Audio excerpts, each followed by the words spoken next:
Assalamualaikum warahmatullahi wabarakatuh. A'udzubillahi minasyaitonir rajim. Bismillahirrahmanirrahim.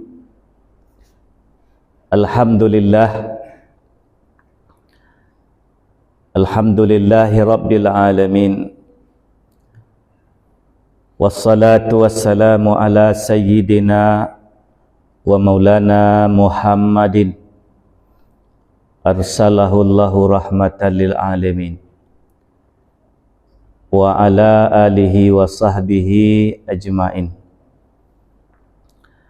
Asyhadu an la ilaha illallah wahdahu la syarikalah wa asyhadu anna Muhammadan abduhu wa rasuluhu la nabiyya ba'dah. Subhanaka Allahumma la ilma lana illa ma 'allamtana innaka antal alimul hakim. Subhanallah walhamdulillah wa la ilaha illallah wallahu akbar wa la haula wa la quwata illa billahil aliyil azim. Syukur alhamdulillah, sama-sama kita sanjungkan tinggi kehadirat Allah Subhanahu wa ta'ala, karena malam ini Allah telah menjumpakan kita dalam rangka ta'lim malam Ahad di Masjid Nur Ma'inah. Tidak satu pun yang bisa menjumpakan kita kecuali Allah. Allah lah zat yang menjumpakan orang yang berpisah dan memisahkan orang yang berjumpa. Allah lah yang maha kuasa menjauhkan orang yang berdekatan dan mendekatkan orang yang berjauhan. Selain Allah tidak punya kekuasaan. Allah lah yang menghidupkan orang yang mati dan mematikan orang yang hidup. Selain Allah tidak punya kemampuan. Jadi alhamdulillah, atas izin Allah pada malam ini kita hadir dan berkumpul di masjid yang kita cintai dalam rangka menuntut ilmunya Allah Subhanahu wa ta'ala. Mudah-mudahan kita mendapatkan ilmu yang barakah, bermanfaat dunia dan akhirat. Salam salam kepada junjungan kita Nabi Agung Sayyidina Mustafa Muhammad sallallahu alaihi wasallam, kepada keluarganya dan para sahabatnya, dan insyaAllah kita semua sebagai umatnya. Mudah-mudahan kita selalu istiqamah dalam menjalankan ajaran dan sunnah-sunnahnya. Dan di akhirat kita berharap mudah-mudahan kita diberikan syafaatnya. Amin ya rabbal alamin. Sebagai landasan kajian kita pada malam ini, sebagaimana yang Allah katakan di dalam suratul Ahzab, A'udzubillahi minasyaitonir rajim. Bismillahirrahmanirrahim. Ya ayyuhalladzina amanu taqullaha wa qulu qawlan sadida yuslih lakum a'malakum wa yaghfir lakum dzunubakum wa may yuti'illaha wa rasulahu faqad faza fawzan azima. Wa qala an-nabiy sallallahu alaihi wasallam, ittaqillaha haitsu ma kunta wa atbi'is sayyi'atal hasanah tamhuha wa khaliqin nas bi khuluqin hasanin. Sadaqallahul azim wa sadaqa rasulun nabiyul karim wa nahnu ala zalika minasyahidina wassakirin walhamdulillahi rabbil alamin. Bapak-bapak hadirin yang dimuliakan, ayat ini sering kita dengarkan, terlebih lagi di saat hari Jumat. Khatib di atas mimbar, salah satu wasiat dan juga menjadi rukun khutbah ayat yang serupa seperti ini sangatlah banyak kita temukan dalam Al-Quran. Ya ayyuhalladzina amanu, itu yang kita temukan dalam Al-Quran sangat banyak. Itu apa sih maksudnya? Seruan Allah kepada orang-orang yang beriman. Ya ayyuhalladzina amanu taqullaha haqqa tuqatih.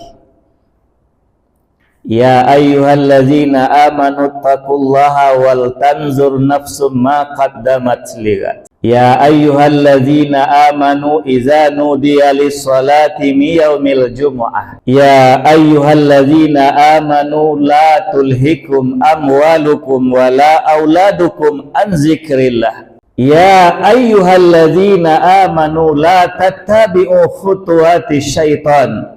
Awal ya ayyuhalladzina amanu. Ada lagi ya ayyuhalladzina amanu aminu. Jadi sangat banyak kita temukan dalam Al-Quran ayat-ayat yang serupa seperti itu. Siapa yang dipanggil oleh Allah di dalam ayat-ayat ini? Tak lain adalah orang-orang yang beriman. Kenapa orang-orang yang beriman itu dipanggil oleh Allah? Ini menunjukkan bahwa iman itu adalah perkara yang sangat penting dalam kehidupan kita. Perkara yang sangat penting dalam kehidupan kita adalah perkara iman. Tidak ada perkara yang lebih penting dari iman. Tidak ada perkara yang lebih penting dari iman. Iman lebih penting daripada sholat. Iman lebih penting daripada puasa. Iman lebih penting daripada zakat. Iman lebih penting daripada ibadah haji dan umrah. Iman lebih penting daripada membangun masjid. Iman lebih penting daripada menyantuni anak-anak yatim. Artinya adalah iman lebih penting daripada ibadah. Kenapa? Karena seluruh ibadah-ibadah itu tidak ada manfaatnya kalau tidak ada iman. Apapun ibadah yang kita lakukan tidak ada nilainya, tidak ada manfaatnya kalau tidak ada iman. Ini begitu pentingnya iman dalam kehidupan kita. Makanya Rasulullah Sallallahu Alaihi Wasallam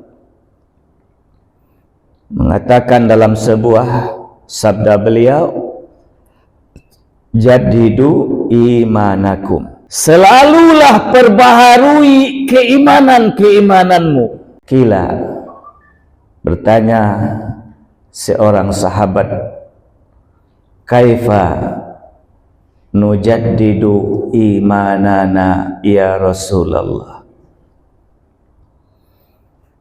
bagaimana cara kami untuk memperbaharui iman kami itu ya Rasul? Qala, Rasul pun berkata, aksiru min qauli la ilaha illallah. Saya ulangi, apa kata Rasul? Aksiru qauli la ilaha, ucapkanlah banyak-banyak dalam kehidupanmu kalimah yang sangat mulia, kalimah tauhid, yaitu la ilaha illallah.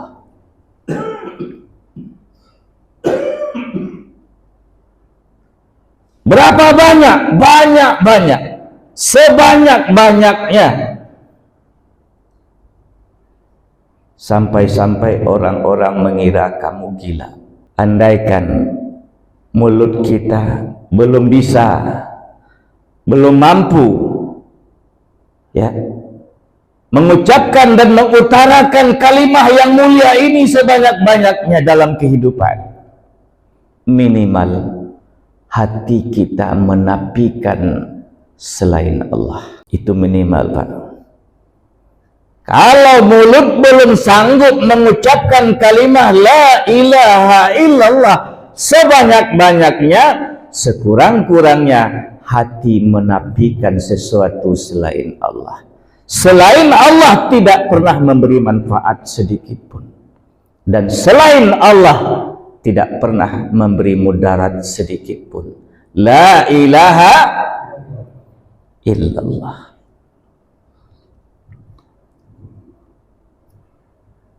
Nah, begitulah kalau iman sudah mulai masuk ke dalam hati. Kita usahakan untuk menafikan, mentiadakan sesuatu selain Allah. Sesuatu itu tidak bermanfaat, tidak memberikan manfaat tanpa seizin Allah. Sesuatu itu tidak memberikan mudarat tanpa seizin Allah. Yang memberikan manfaat dan mudarat hanya Allah. La ilaha illallah.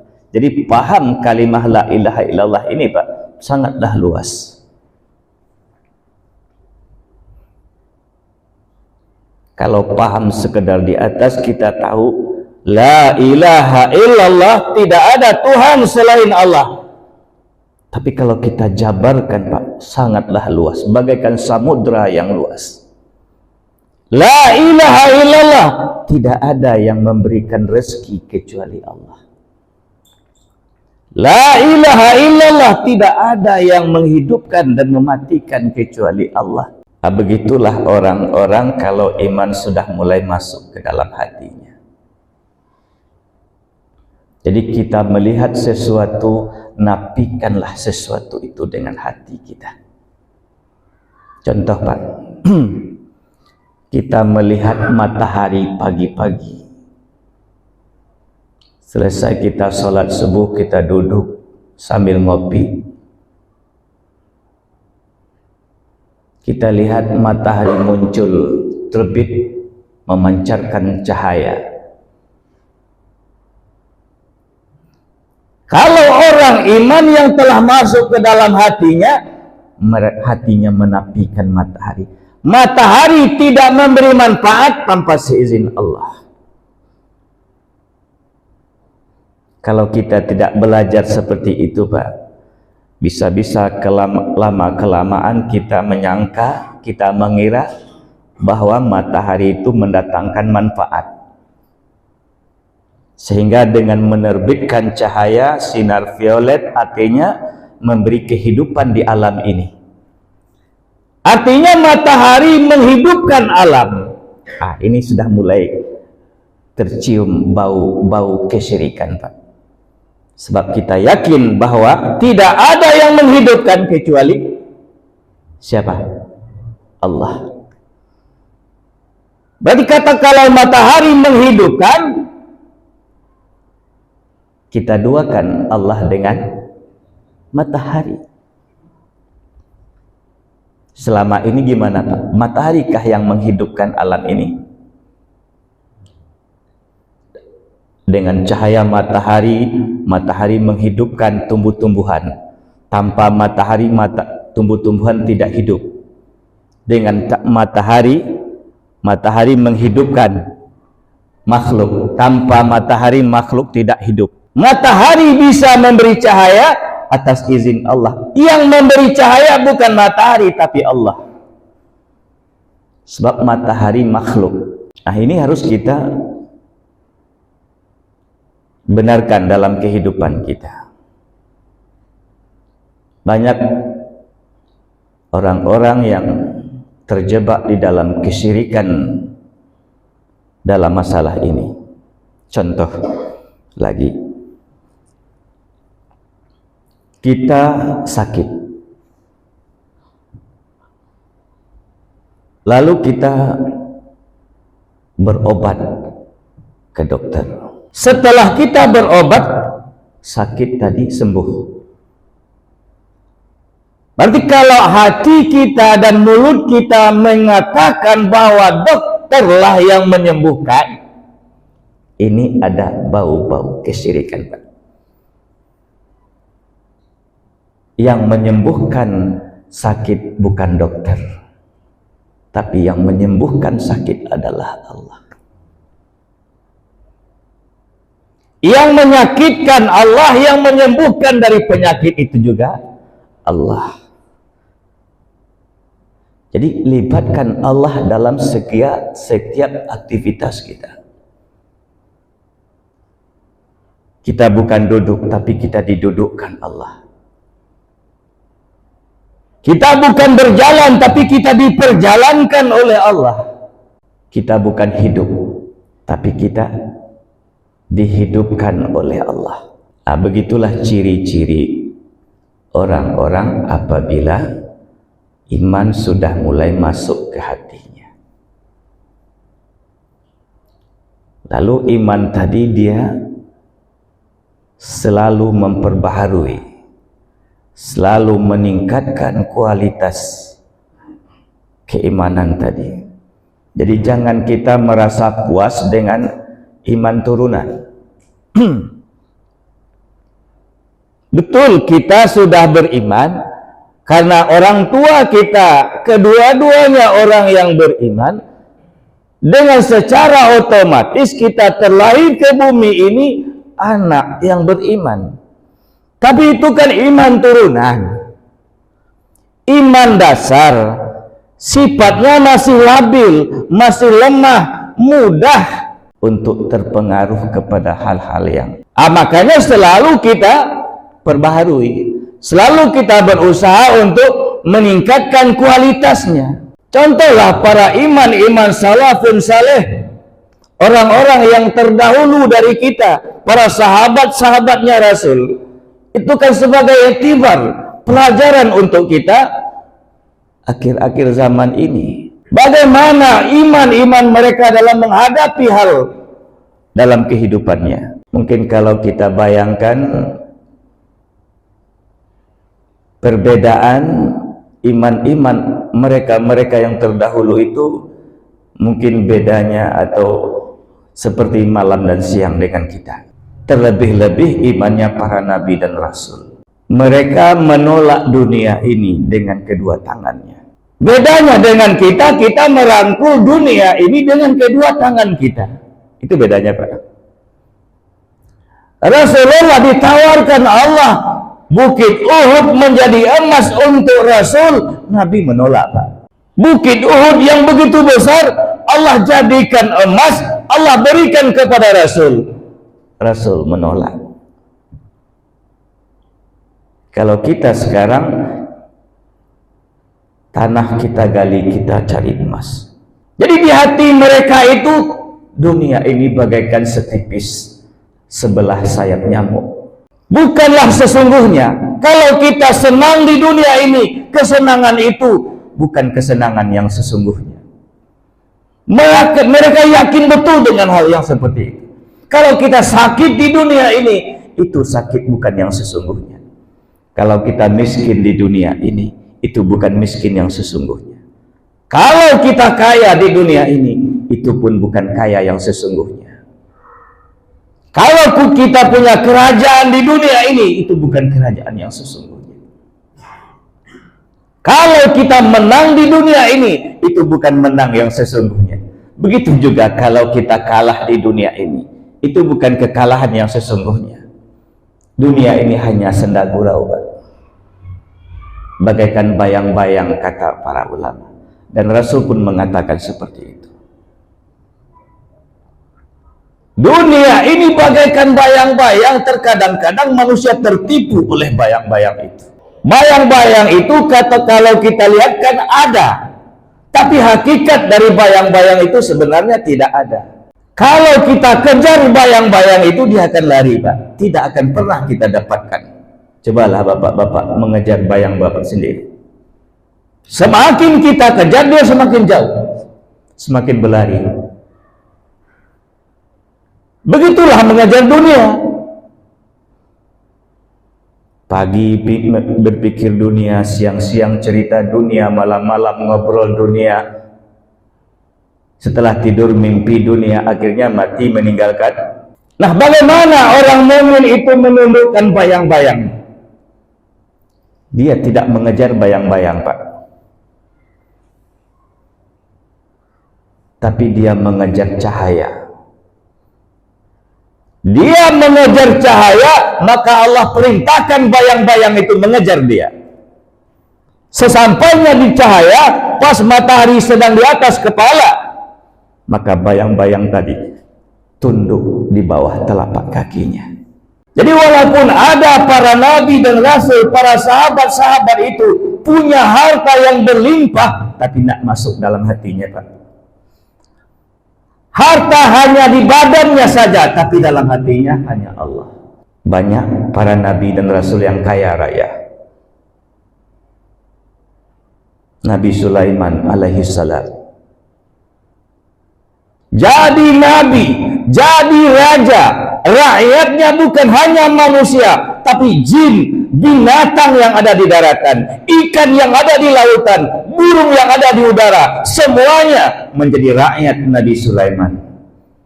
Apa kekayaannya? Kerikil-kerikil di halaman istana dari emas, Pak.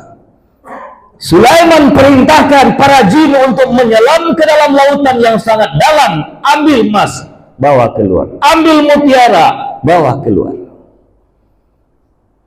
Kerikil di halaman istana, emas. Bayangkan kekayaan beliau. Kendaraannya bukan hanya kendaraan, tapi angin. Ada satu kali Nabi Sulaiman itu diberi kendaraan kuda yang sangat banyak. Itu kuda itu ibarat mobil mewah zaman sekarang. Ratusan bahkan ribuan kendaraan kuda diberikan. Jadi dalam suatu waktu beliau mengecek kendaraan-kendaraan tersebut. Belum sampai selesai mengecek kendaraan-kendaraan itu, akhirnya waktu salat habis. Waktu salat habis. Barulah Sulaiman tersadar, ya Allah, begitu meruginya saya. Akhirnya apa? Kendaraan yang ratusan bahkan ribuan itu beliau sembelih, Pak, kuda-kuda itu. Beliau sembelih, daging-dagingnya beliau sedekahkan kepada orang. Lalu Allah mengganti kendaraan itu dengan sebuah kendaraan yang lebih bagus lagi daripada kuda, yaitu angin. Jadi kemanapun Nabi Sulaiman duduk di atas angin, terbang di udara. Jadi nabi, jadi raja, kaya raya, punya istri 1000, Pak. Wah, 1000 istri beliau. Kita 4 aja susah, 1 aja ngomel-ngomel.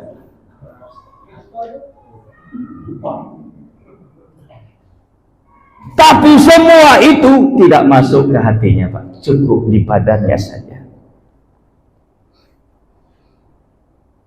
Yang di hati beliau hanya Allah. Nah, begitulah iman para nabi dan rasul itu. Bukan tidak boleh kaya, boleh, tapi jangan masuk ke hati. Harta benda cukup di tangan, di badan saja, di hati jangan. Mobil cukup di garasi, jangan masuk ke hati. Di hati itu hanya boleh Allah, milik Allah. Allah sifatnya cemburu, Pak. Kalau ada selain dia di hati, dia tidak suka, Pak. Begitulah imannya orang-orang yang terdahulu. Jadi kita menjadikan itu sebagai iktibar, pelajaran. Mudah-mudahan kita bisa mengiring-iringi langkah-langkah orang-orang yang seperti itu, yang persis sama seperti mereka tak mungkin, Pak. Susah. hanya bisa mengarah-arah seperti itu. Nah, jadi begitulah jika orang-orang yang beriman itu, iman sudah tertanam dalam lubuk hatinya yang paling dalam, hatinya selalu menafikan selain Allah. La ilaha illallah. Orang tersebut akan menjadi berat. Imannya tebal, kekuatannya sangat kuat, kualitasnya sangat bagus. Tapi kalau tanpa la ilaha illallah, orang mukmin itu hanya ringan bagaikan abu yang bertebaran. Ada saya baca suatu cerita. Cerita ini di daerah India. Ada sebuah daerah yang jauh dari perkotaan. Daerah tersebut bersih daripada kecanggihan-kecanggihan teknologi. Pada suatu ketika salah seorang orang daerah itu pergi ke New Delhi. Sesampai di New Delhi, beliau melihat orang main sepak bola. Di kampung mereka lapangan bola tak ada. Mereka tidak pernah melihat. Sesampai di kota, beliau melihat orang ramai. Beliau pun ikut, ternyata permainan sepak bola. Beliau ikut menonton dan memperhatikan orang main bola. Kebetulan zaman sekarang zaman bola juga ya. Dalam menonton bola, beliau berpikir, Pak, apa yang beliau pikirkan? Ini 22 orang. Kenapa sih merebutkan satu bola? Kenapa 22 orang berebut satu bola? Apa sih salahnya bola ini sehingga mereka tendang? Apa sih salahnya bola ini sehingga mereka sembur dengan kepala? Kenapa bola ini mereka kejar? Apa salahnya? Beliau berpikir, Pak, melihat orang dalam bertanding bola tadi.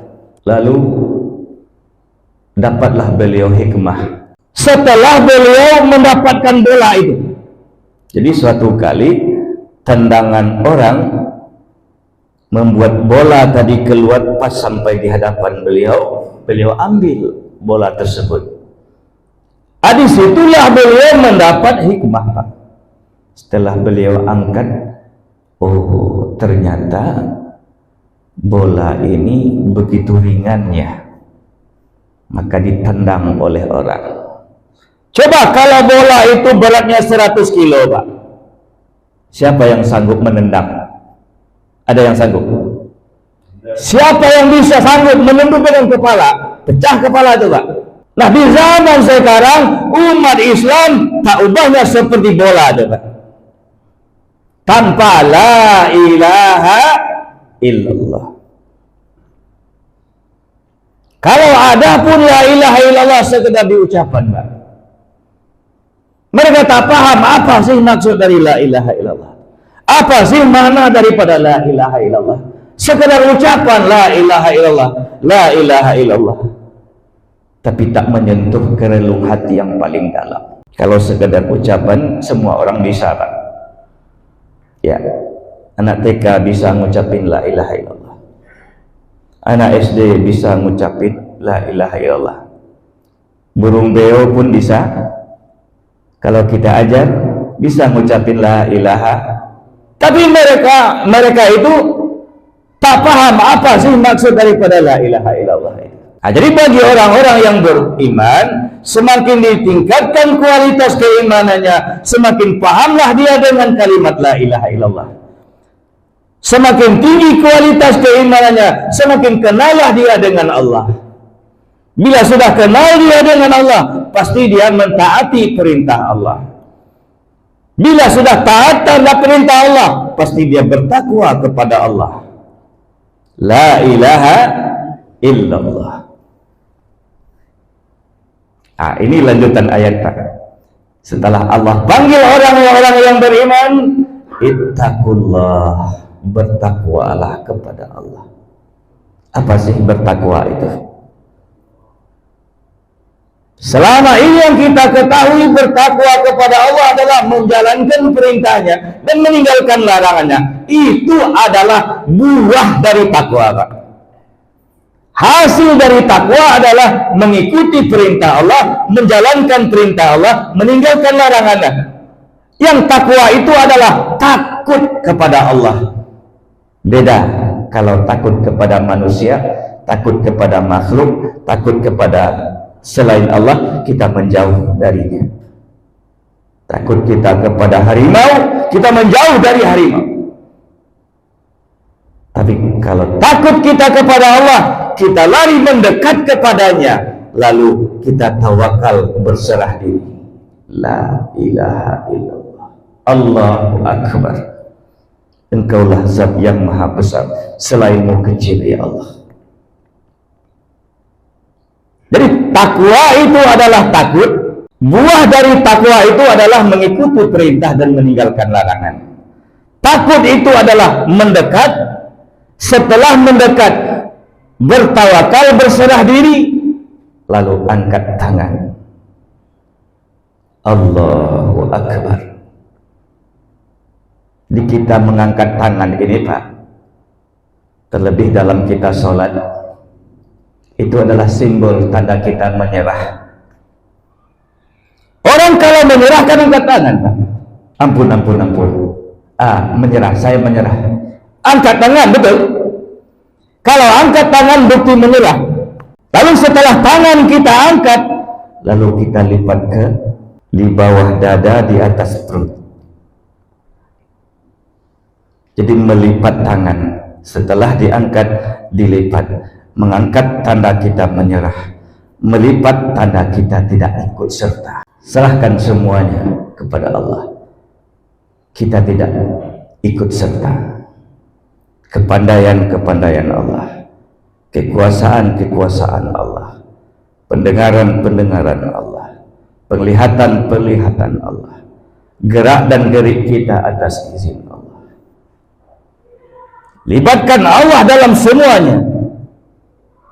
Hidupmu dengan Allah, insya Allah matimu dengan Allah. Gitu, Pak. Kalau kita hidup dengan Allah, kita selalu sibuk dengan kebesaran Allah, melihat kebesaran Allah, mendengar kebesaran Allah, berbicara tentang kebesaran Allah, memikirkan tentang kebesaran Allah. Dengan Allah kita hidup, insya Allah dengan Allah kita mati. Dengan Allah kita mati, kepada Allah kita kembali.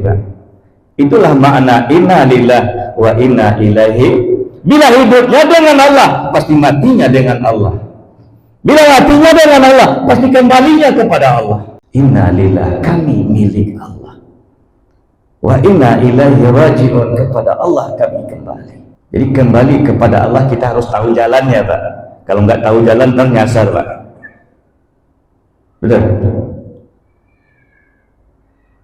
Kembali kepada Allah harus tahu jalannya. Kalau mau ke Jawa harus tahu jalannya. Kalau mau ke Lampung harus tahu jalannya. Jangan mau ke Jawa tapi arah ke Lampung. Nyasar, Pak, salah jalan. Betul. Mau ke Sumatera tapi arah ke Jawa.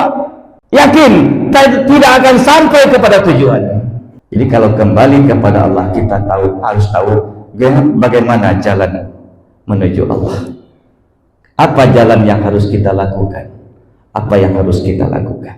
Makanya dalam ta'lim, pengajian, situlah kita memahami. Situlah kita bisa menerangi jalan-jalan tersebut. Karena sering kita lakukan, sering kita tempuh, sering kita lalui, jalan itu akan lama-lama akan terang. Kalau jalan sudah terang, insya Allah kita tidak akan nyasar. Ittaqullah, bertakwalah kepada Allah. Wa qulu qaulan sadida, dan katakanlah perkataan-perkataan yang baik.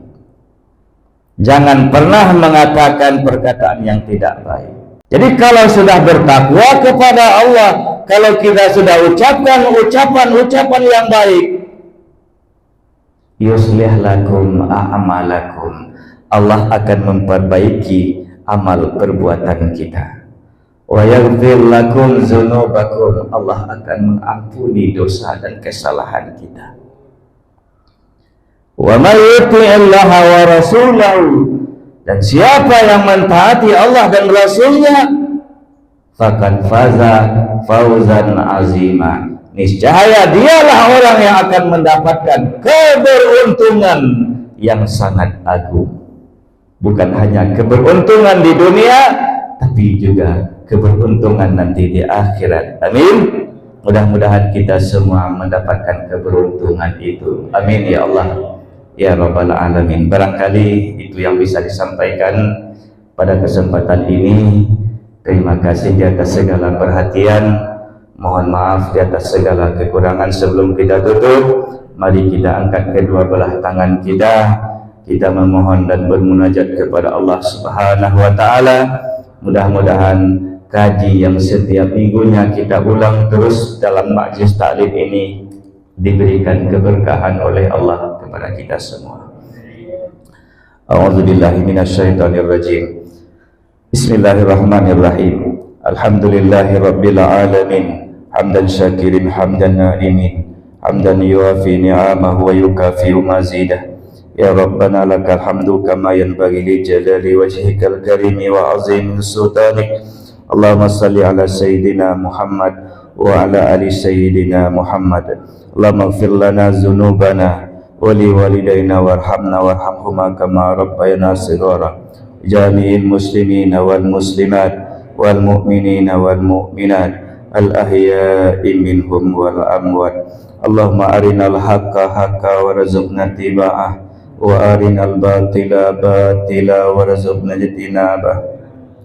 Allahumma barik lana bi barakatihi Nabi Adam Khalifatullah, wa barik lana bi barakatihi Nabi Ibrahim Khalilullah, wa barik lana bi barakatihi Nabi Musa Kalamullah, wa barik lana bi barakatihi Nabi Isa Ruhillah, wa barik lana bi barakatihi nabiyyina Muhammadin sallallahu alaihi wasallam habibillah, wa barik lana bi barakatihi minal anbiya'i wal awliya wal ulama'i was suhada was salihin min masrikil ardi ila maghribiha bi rahmatika ya arhamar rahimin.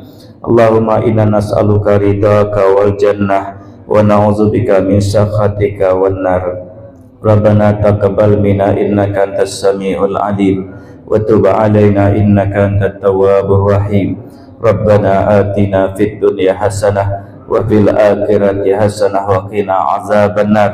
Wa sallallahu ala sayyidina Muhammadin wa ala alihi wa sahbihi ajma'in. Subhana rabbika rabbil izzati amma yasifun, wassalamu alal mursalin, walhamdulillahi rabbil alamin. Akhirul kalam, wabillahi taufiq wal hidayah. Wassalamualaikum warahmatullahi wabarakatuh.